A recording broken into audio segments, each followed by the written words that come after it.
Terima kasih pemirsa masih bersama kami. Ya pemirsa, jelang ulang tahun Jakarta, warga bisa menikmati berbagai suguhan hiburan di Pekan Raya Jakarta atau Jakarta Fair. Ya, di Pekan Raya Jakarta Anda bisa berbelanja, menikmati hiburan hingga mengikuti berbagai aktivitas menarik bersama keluarga dan juga teman. Jakarta Fair Kemayoran 2026 terus menyedot perhatian masyarakat. Ribuan pengunjung datang untuk memadati area pameran terbesar di Asia Tenggara ini.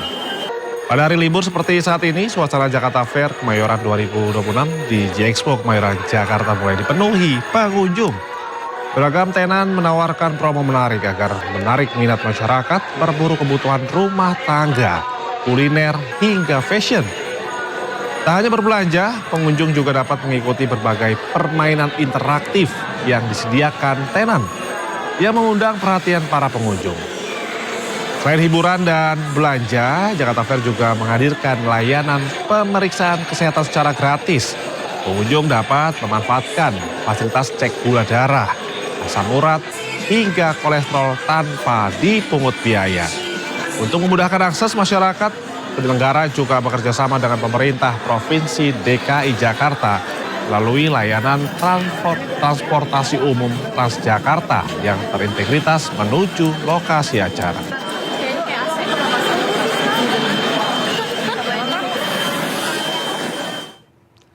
Dan untuk mengetahui kemeriahan peringatan tahunan ulang tahun Jakarta di J-Expo Kemayoran Jakarta hari ini, saat ini kami sudah terhubung dengan rekan Jen Cahyani bersama juru kamera Muhammad Zulkarnain. Selamat siang Jen, bagaimanakah suasana Pekan Raya Jakarta saat ini? Berhubung hari ini adalah hari libur nasional, silakan laporan Anda, Jen. Ya, selamat siang Indra dan juga pemirsa. Ya, kalau ditanya suasananya, tentu saja suasananya sangat ramai ya. Meskipun ini tadi baru buka jam 10 ya Indra dan pemirsa. Tapi kalau saya lihat antriannya dari luar tadi sudah sangat panjang sekali. Mengingat hari ini adalah sudah memasuki hari libur nasional ya. Tahun baru Hijriah. Nah, dan ini dimanfaatkan oleh warga Jakarta maupun warga dari luar Jakarta untuk datang ke Jakarta Fair atau ke PRJ ya, biasa dibilang PRJ ini untuk masyarakat ajang berbelanja. Karena banyak sekali ini tenan-tenannya, ada total untuk tahun ini ada 1.800 tenan dan ini naik dari tahun-tahun sebelumnya. Kalau tahun-tahun sebelumnya ini hanya 1.500-an, tahun ini naik 1.800 tenan dan ini dari berbagai sektor atau industri ya, dari makanan, kebutuhan fashion, kebutuhan rumah tangga, kemudian elektronik dan lain sebagainya, dan tentu saja ini dengan banyaknya potongan harga yang disajikan ya oleh setiap tenan-tenannya. Ini tentu saja menjadi buruan untuk masyarakat berbelanja dengan banyaknya diskon, dengan tadi juga antriannya semakin panjang. Ini menunjukkan bagaimana antusias masyarakat untuk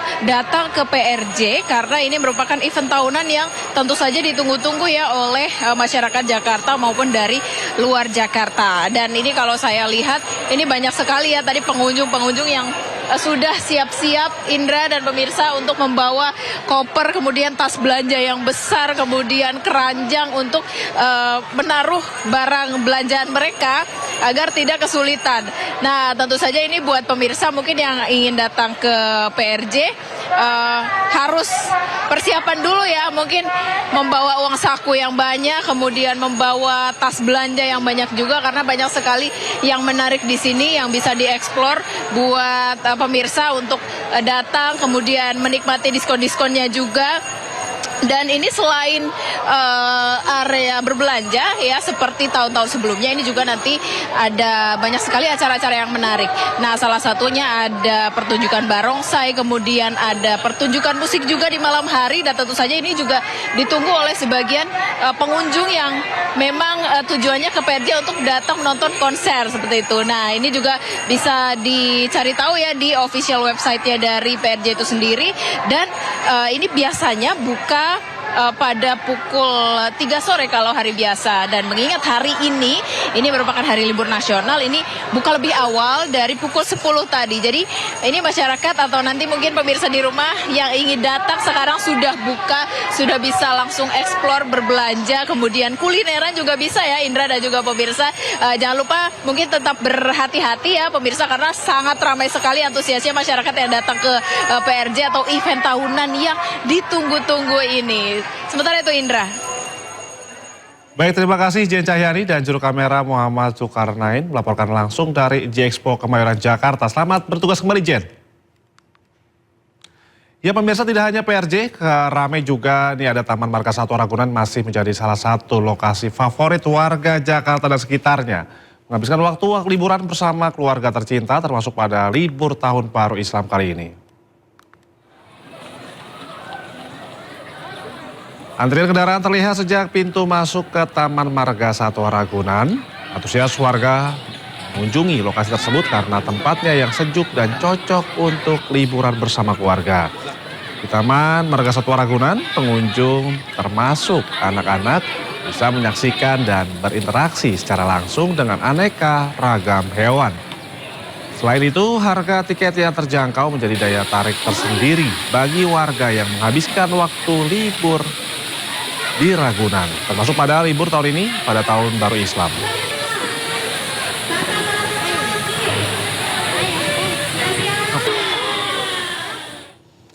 Dan untuk mengetahui situasi pengunjung di Taman Marga Satwa Ragunan, Jakarta Selatan, kita sudah terhubung dengan rekan kami, Bagus Prasetya Adi, dan juru kamera Yudi Richard. Selamat siang Bagus, bagaimana antusias pengunjung di Ragunan siang hari ini? Silakan Bagus.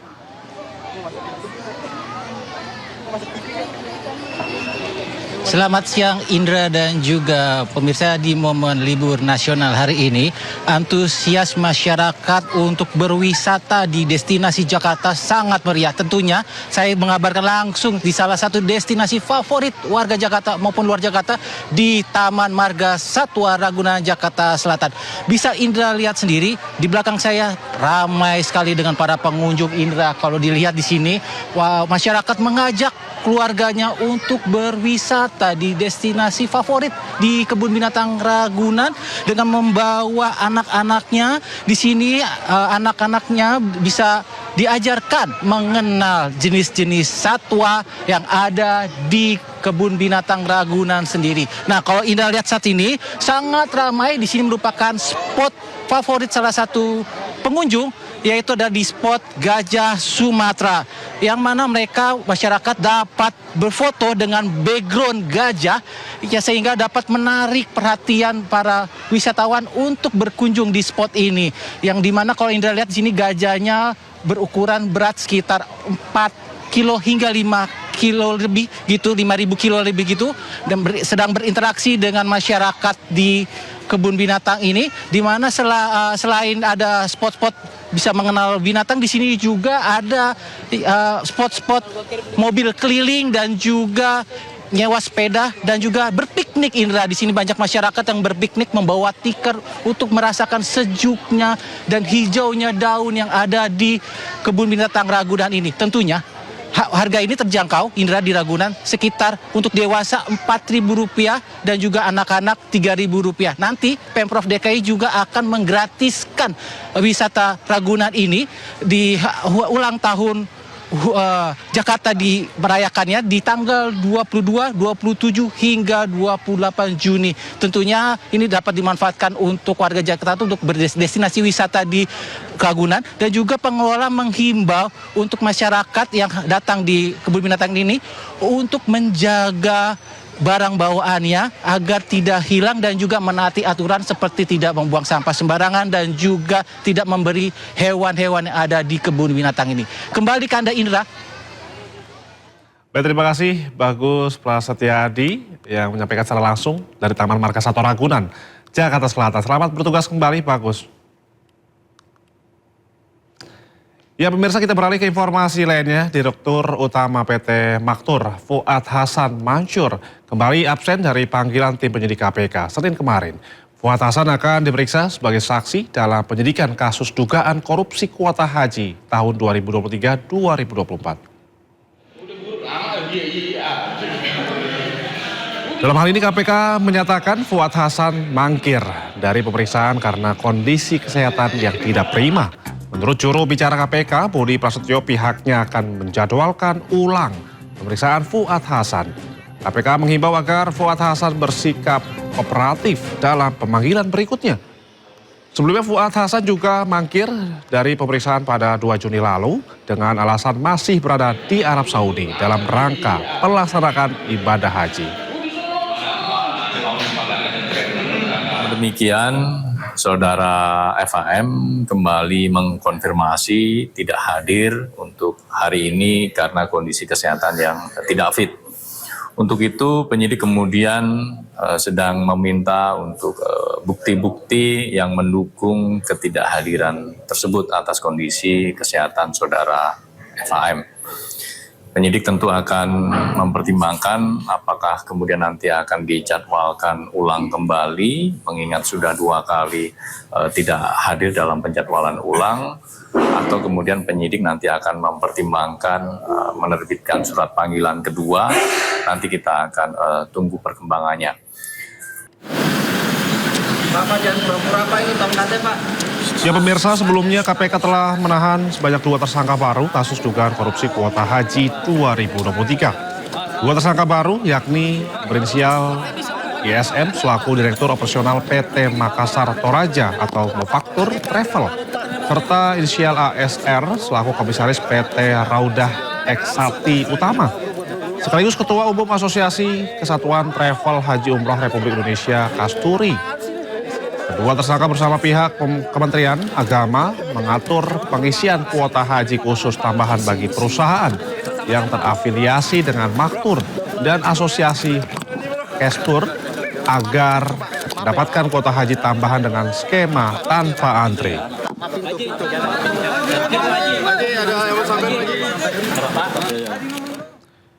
Menteri Keuangan RI Purbaya Yudi Sadewa mengaku ingin memiliki sepeda motor buatan Amerika Serikat Harley Davidson. Namun hal tersebut diakuinya hanya sebatas cita-cita. Menghadiri acara penyerahan hasil lelang Badan Pemulihan Aset atau BPA Fair 2026 di kantor BPA Kejaksaan Agung Jakarta, Menteri Keuangan Republik Indonesia Purbaya Yudi Sadewa kembali berkelakar ingin memiliki sebuah motor hasil lelang. Purbaya pada awalnya membahas soal adanya barang sitaan Kejagung yang tidak dilunasi. Kemudian dirinya menanyakan apakah terdapat sepeda motor buatan Amerika Serikat Harley Davidson karena dirinya berminat untuk membelinya. Nggak ada Harley Davidson. Kalau ada Harley Davidson saya mau tebus Pak. Saya nggak punya motor tapi nggak boleh beli sama istri, macam-macam aja itu Pak. Purbaya mengaku berminat mengikuti lelang. Dirinya berpesan jika Kejaksaan Agung kembali membuka lelang, Purbaya berniat mengikutinya. Purbaya pun mengatakan pernah mendapat sebidang tanah melalui proses lelang.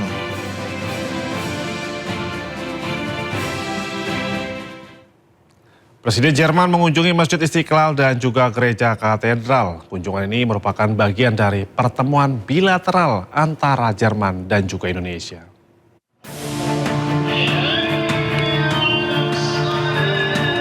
Presiden Jerman Frank-Walter Steinmeier mengunjungi Masjid Istiqlal dan Gereja Katedral Jakarta untuk melihat secara langsung praktik toleransi beragama di Indonesia. Didampingi Menteri Agama Nasruddin Umar, Steinmeier berkeliling Masjid Istiqlal. Rombongan kemudian menelusuri terowongan silaturahmi yang menghubungkan Masjid Istiqlal dan Gereja Katedral. Dari terowongan sepanjang 34 meter ini, rombongan kemudian memasuki Gereja Katedral Jakarta. Di sini, Presiden Jerman mendapatkan penjelasan mengenai sejarah serta makna simbolik hubungan kedua tempat ibadah. Mereka sangat terharu melihat ini adalah suatu kota yang sangat ideal. Ada 2 rumah ibadah yang sangat bersahabat ya, yang ditandai dengan adanya tunnel ya, terowongan. Itu selalu diajak ke Istiqlal, lalu dibawa ke katedral sebagai sebagai supaya para pemimpin itu merasakan simbolik ideal bangsa Indonesia untuk selalu hidup berdampingan. Itu yang paling penting menurut saya. Dari Jakarta, Givo Morisco, Seto, Anyus melaporkan. Menyambut tahun baru Islam 1448 Hijriah, ribuan warga di Jatinegara Kaum, Jakarta Barat menggelar pawai obor keliling kampung. Selain pawai obor, acara ini juga dimeriahkan dengan parade belasan mobil odong-odong.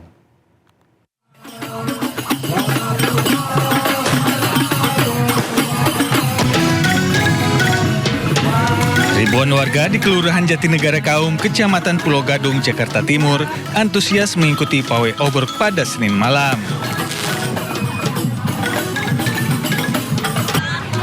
Acara ini digelar dalam rangka menyambut Tahun Baru Islam 1448 Hijriah. Beragam pernak-pernik seperti bendera, spanduk, hingga belasan mobil odong-odong dihadirkan untuk menyemarakan kegiatan ini. Menurut Ketua DKI Masjid As-Salafiyah Pangeran Jayakarta, kegiatan pawai obor menyambut Tahun Baru Islam ini rutin dilakukan setiap tahunnya. Ada yang pakai budaya Betawi, ada yang pakai damis, ada yang pakai sadaria, bawa bendera merah putih untuk menyambut Tahun Baru Islam ini semeriah mungkin. 1 Muharram menandai peristiwa penting bagi umat Islam, yakni hijrahnya Rasulullah Shallallahu Alaihi Wasallam dari kota Makkah ke Madinah pada tahun 662 Masehi. Dari Jakarta, Rizky Falupi, iNews melaporkan. Tidak hanya itu, menyambut datangnya Tahun Baru Islam 1 Muharram 1448 Hijriah, Kabupaten Semarang, Jawa Tengah kembali menggelar tradisi kupatan. Tradisi yang sudah turun-temurun ini menjadi sarana warga untuk bersyukur sekaligus memanjatkan doa bagi keselamatan dan juga keberkahan bersama.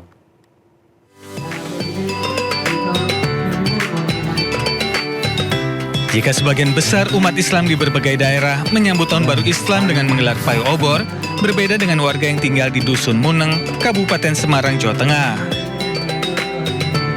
Momen Tahun Baru Islam 1 Muharram 1448 Hijriah, warga Dusun Muneng justru menggelar tradisi kupatan.